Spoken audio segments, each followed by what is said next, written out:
Bonjour, je me présente, je suis François-Benoît Catin, instructeur à la Fédération française de la montagne et de l'escalade.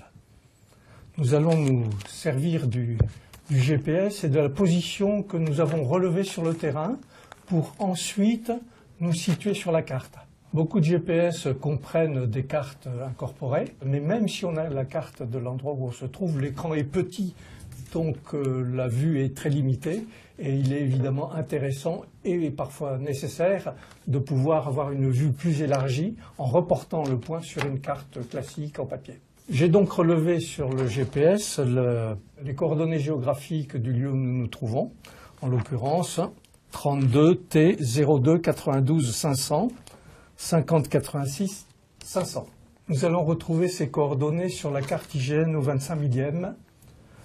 Les deux premiers chiffres indiquent le fuseau sur lequel nous nous situons.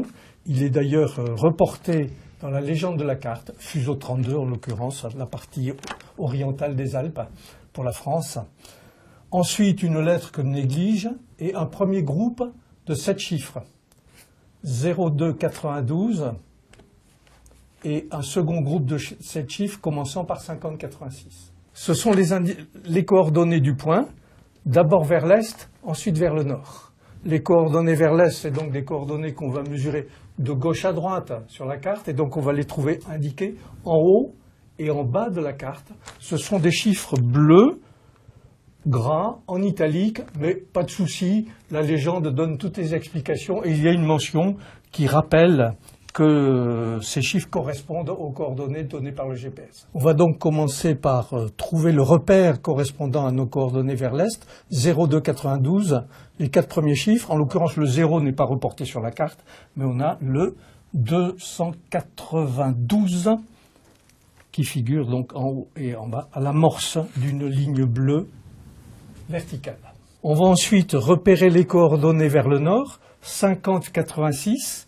Ce sont les chiffres qui sont portés à gauche, sur le côté gauche et sur le côté droit de la carte. Donc 50, 84, 85, 86. Et donc, on va repérer l'intersection de ces deux lignes, ici. Nous nous trouvons dans le carré bleu qui se trouve à droite et au-dessus de notre intersection. À droite, c'est-à-dire vers l'est, au-dessus, ça veut dire vers le nord. C'est un carré qui fait 4 cm de côté sur la carte au 25 millième, c'est-à-dire 1 km. C'est déjà une bonne localisation. Les 3 derniers chiffres de chacune des lignes de nos coordonnées GPS indiquent le nombre de mètres à partir de l'intersection. Donc, en l'occurrence, le point, par chance, le point sur lequel nous nous situons est à 500 mètres vers l'est et à 500 mètres vers le nord, c'est-à-dire qu'il se trouve exactement au milieu du carré. Avec la règle graduée de ma boussole ou toute autre règle graduée, je vais noter la moitié, les 500 premiers mètres vers l'est, 500 mètres vers le nord, et à l'intersection de ces deux lignes,